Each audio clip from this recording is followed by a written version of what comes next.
As you guys know, the world of esports is a pretty crazy place where we have 20-some thousand plus layoffs. Microsoft dropping people like flies. We saw with Epic, Fortnite, and everybody else. But that also applies to the esports industry in particular, as these organizations are going through a constant level of refinement. They're overspending. They're hiring Nepo babies like crazy. You've got Joe Schmo, who's a former Halo pro, bars, who had no intention of learning any business acumen, running an entire company into the ground. And he's spending money like crazy.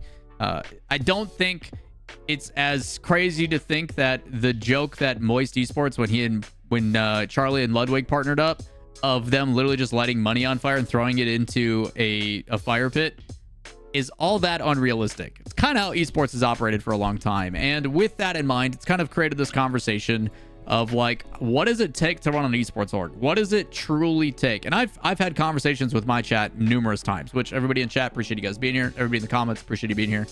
Feel free to drop more if you guys have any questions while this is going on. But the reality is, like, I've asked many a time and proposed the question of how much do you guys think takes to run an esports organization? In today's day and age, what is the money? And most people, I say, whatever you think the number is, quadruple it, because there's always things that you don't plan for. There's always things that you're not expecting. There's always expenses that you never knew you were going to have to do, especially if you're new to this. Even the ones that have been around for a really long time, talking about like the Team Liquids and Dignitas and G2 and all these other ones that have been around for multiple decades.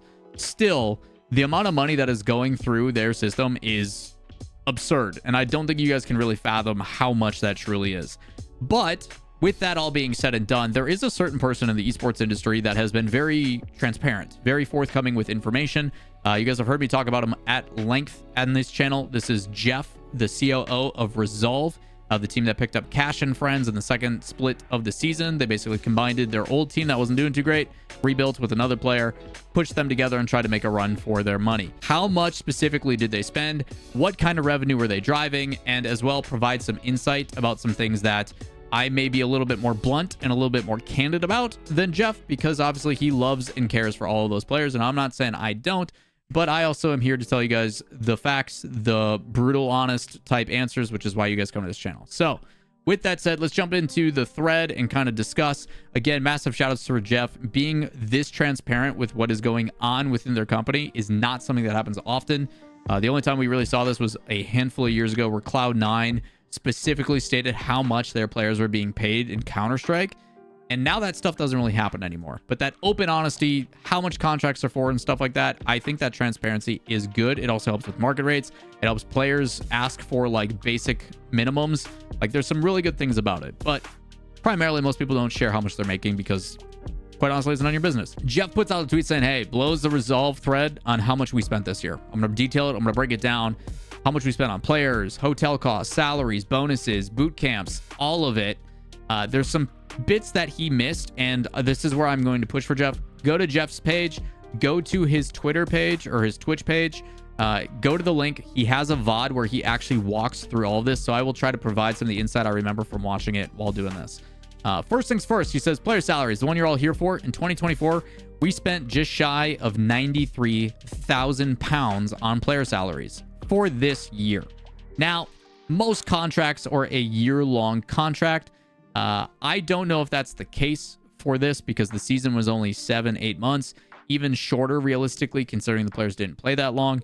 But if we're just taking it on a year-to-year basis, roughly for their team, they're paying about $7,750 a month. My assumption is their previous roster at the beginning of the split in split 1 was significantly cheaper, and at the tail end when they brought in cash and everything plus buyouts was a little bit more. Now, the cool thing about this is if you're averaging around $8,000 a month, that is probably $2K a player plus a coach, depending on if the coach is built into their system. They took a very, very significant amount of with Tadpole. Tadpole was integral part of their system. To me, he was more of a separate expenditure as staff versus like player, coach, stuff like that. So that's the money they spent. Our player contract expired mid-August, and only Noah was signed at the start of January.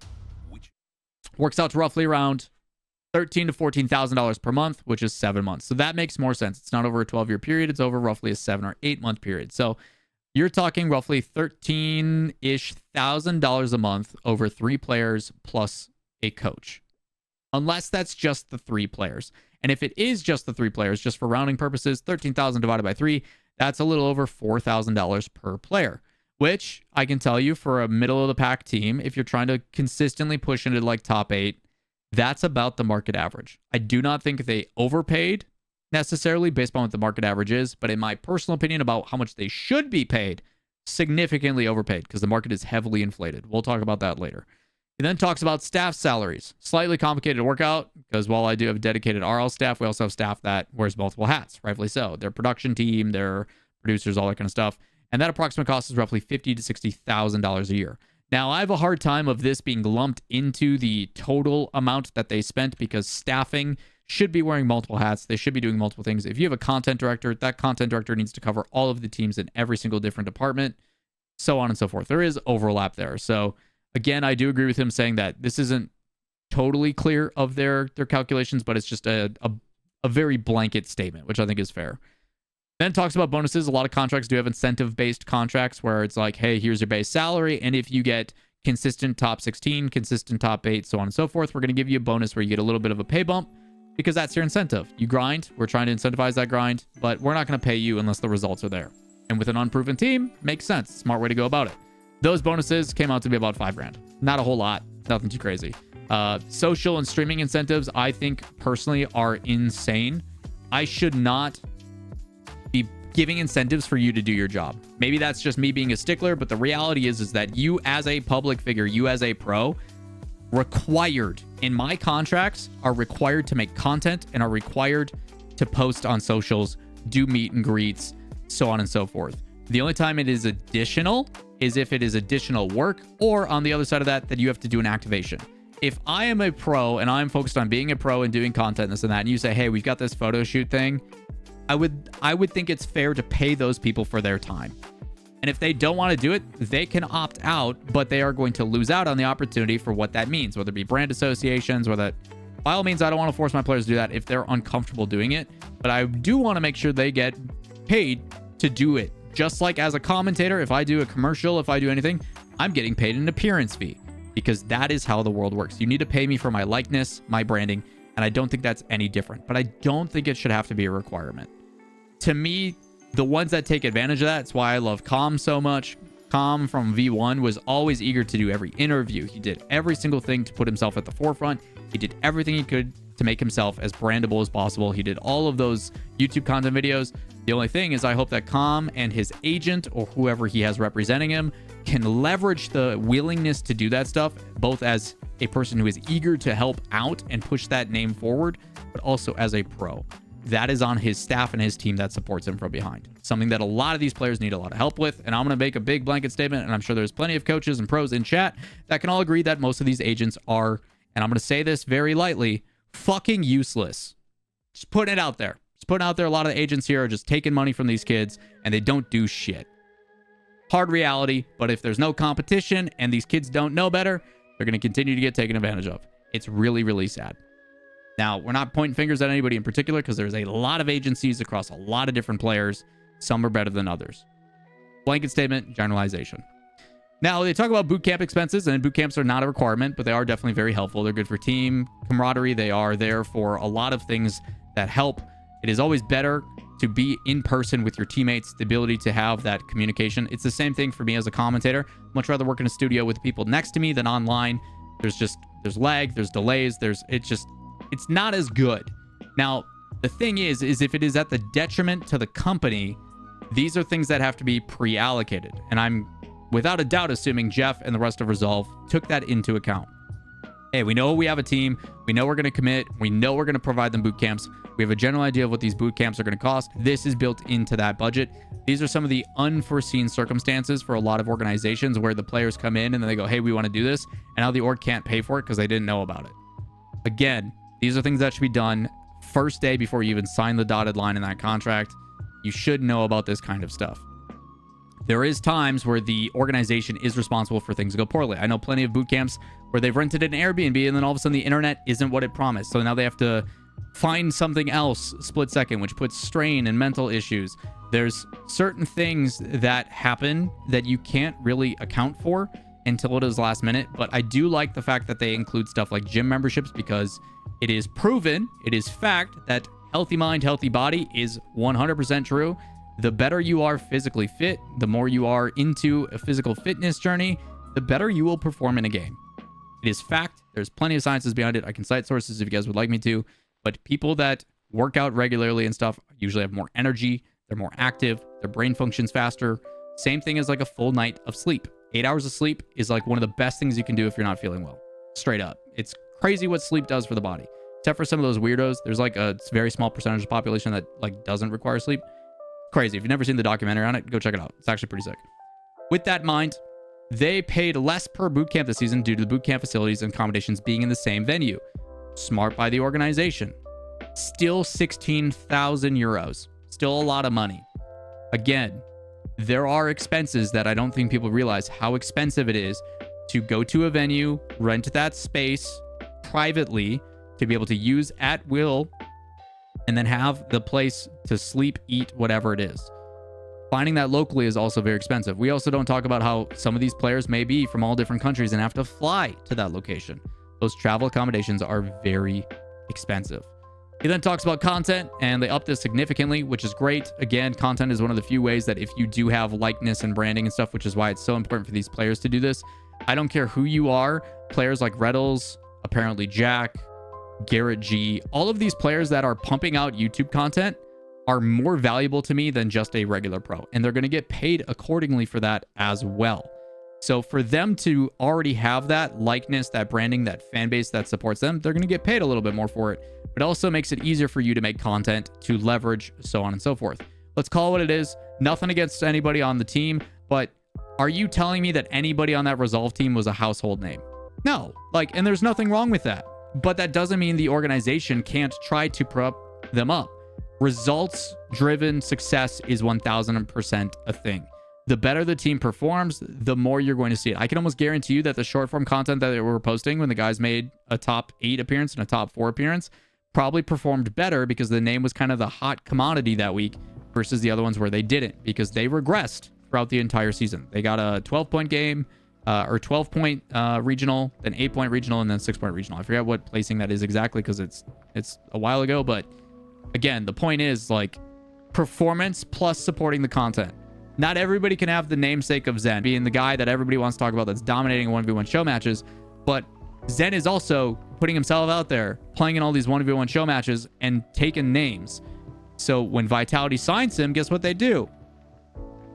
Vitality goes, hey, we're going to take this footage of him clipping on people in RLCS. And even though we're just ripping footage from RLCS, nothing special, anybody can do it. The difference is the people watching on his YouTube channel go, I'm not watching highlights. I'm watching the guy that I am supporting do the thing. He's got 100,000 subs, 200,000 subs. He's pulling like 500K a video. And the best part is Vitality with their editors are doing so he doesn't have to do anything. Passive. Hey, we can leverage this. We'll take care of it all for you. Maybe they've got a deal where they get a little percentage of that. But we're going to make sure we grow this guy's name more and more because that's more merch sales back to us. That's more people that tune into our stuff. That's more people. It's all cyclical. This is why you up production costs. It is so important. Yeah, case in point, Yo-Yo in chat is like, he hasn't even spoken on any of his YouTube videos because he doesn't have to. He doesn't have to. His gameplay speaks for itself. Obviously, unique circumstance, but it is something that I'm glad orgs are starting to do.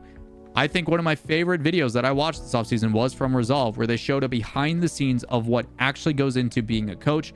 They had a large emphasis on Tadpole and the things that he was doing, and that insight is invaluable. Now, does it have the same gravity or does it have the same weight as when we saw it with Farah or Gen G or some of these other behind the scenes? No, but that's where the cost comes in. Like, we're going to get to the end of this. I'm going to tell you how much money they spent on all this. You guys are going to be like, wow, that's a lot. And then I'm going to be like, now think about teams like G2, Gen G, Oxygen, K-Corp, Vitality, all these teams with really, really big names, and think about how much money they're spending. Because if you guys think it's $13,000 a month, that's per player. Very light. They're probably spending anywhere from like 30 to 50K a month on just the players and the coach, not including all the other stuff outside of that. And that's the benefit of having a more widespread team with your fingers in multiple different organizations, different esports, and so on and so forth. It's a well-oiled machine. And it didn't happen overnight. Pretty crazy stuff. So we've got roughly 55,000 euro in production increases.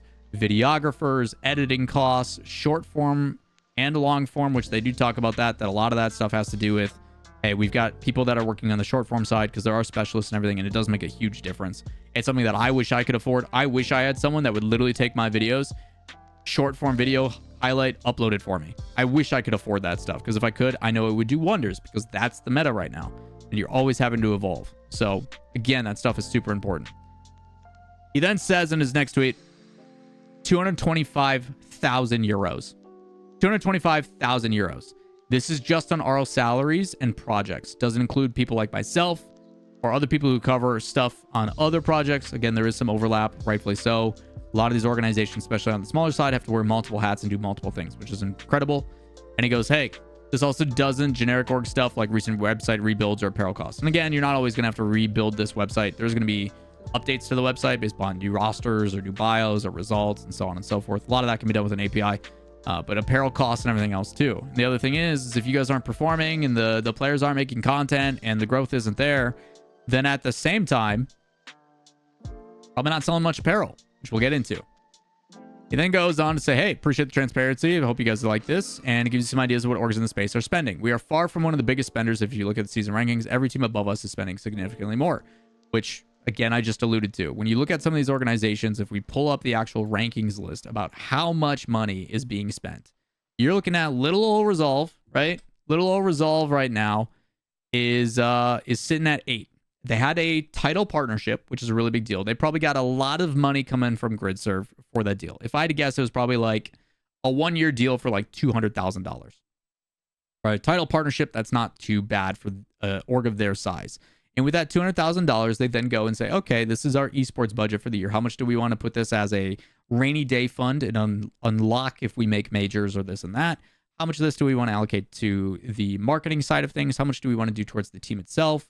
What is our budget? You decide that way before the season starts, before you go and try to buy a team. The greatest thing about this is they had that budget at the beginning, and then they went and got new players from the redemption squad and so on and so forth. And I don't think those players had a buyout, which is good for them because they weren't signed. So you're talking a team that's 8th. Jobless, obviously, their name's Jobless. They didn't have an organization backing them. But when you talk about Luna Galaxy, Oxygen, K-Corp, Vitality, BDS, Gentlemates, G2, Gen G, Space Station, OGs, I can't imagine the amount of money that is being spent. Because I don't have to. I know how much is being spent. I've seen and I've talked and I've been lucky to interact and find out what the general idea is. But like saying double, triple isn't a crazy idea to think about. It is a lot of money. It is a ton of money. So when he talks about how much they made and so on and so forth for this year, recently in a video a couple weeks ago, Jeff also said as well, he did say that it was only a minor loss. They didn't earn a lot from prize pool money or decal sales. Last year, their decals was like, I think he said like 25,000 euros they made. This year was only like 3,000. Merch sales were somewhat similar to that. So I'm assuming if they spent roughly 225,000 euros this year and they pulled a partnership in GridServe, which I don't think I think he's confirmed that they're not coming back next year. And you can pretty much confirm that because if you go to their social media, like GridServe is nowhere near anything. It's been completely stripped from all of their socials. So if that's the case, GridServe probably paid a mighty portion, probably if I had to guess, like somewhere in the 200K range for the year to be the title partner. They probably made anywhere from 5 to 10K in merch and decal sales. And while it is a little bit profitable, the grand scheme of things is it's not enough. Imagine all the work, all the effort, all that kind of stuff for like a couple $1,000s. And that's an org that is doing it right, that is transparent, that pays their people on time, that is very, very intelligent about the way they operate. And they do it on a very small scale. Their staff is not many. It's probably like 3 to 5 people, if that. And like, I know Jeff wears a lot of hats and does a lot of things and does a lot of balancing on his own. So when you start thinking about some of these other organizations that have been around for a long time, that have a bunch of staff that doesn't really do much, where they're all just kind of sitting around, you think about how much cash they're burning hand over fist. And it's like, You wonder why a lot of these organizations are falling apart, why they're crumbling, why they're laying people off, why they're being bought out. It's because they're overspending and underperforming, both in the results category as well as in the revenue driving category. The biggest issue I have about all of this, and it's the thing that I've been preaching to all of these organizations that I consult for, what is Resolve doing to drive revenue that is not reliant on an esports team? While you are an esports organization and you bring in competitive rosters, esports is a marketing tool. So what are you marketing? What is your driving revenue business that you are trying to promote? Is it a venue that you rent out? Because those bootcamp costs do bring in quite a bit of revenue when you have a business. Is your building have a bunch of production equipment that you can lease and rent out? What are you doing to drive revenue that is not reliant on your esports team being a marketing tool that hopefully brings in a sponsor?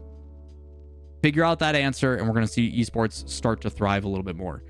And unfortunately, a lot of them are relying on crypto, gambling, things of that nature. And to that reality, I say, well, yes, those are great things. Other things that have been around for a long time, like the NFL and all these other popular sports, found a way to do it without that. They found a system and a structure that is profitable. And then the partnerships came in that really took it to that next level. We've got to find out that base level. We've got to figure out what is going to be the base structure for esports to stick around. And my recommendation to everybody for free is stop thinking of your organization as an esports org and start thinking as your organization as a gaming company. Because the gaming industry is worth $300 billion and esports is worth 2.6. With that in mind, if you guys have any questions, if you guys have any other additional answers you want, let me know in the comments down below. Stop by the stream. We talk about this stuff in length all the time. I'm happy to provide an insight or go into detail about any other questions. Everybody in chat, appreciate you guys listening to that crazy monologue. Again, this is all off the dome. This is not prepared. This isn't scripted. I can read people in chat if you want. Nox is incorrect. What's up, guys? Hey, Yuruki, Big Zesty. Appreciate all the kind words and stuff. But like, this isn't scripted. This is literally just me ranting, monologuing, doing the thing that I do. So again, if you guys like this kind of stuff, leave a comment, like while you're down there, hit subscribe, helps me out greatly. And we'll see you in the next video. Peace.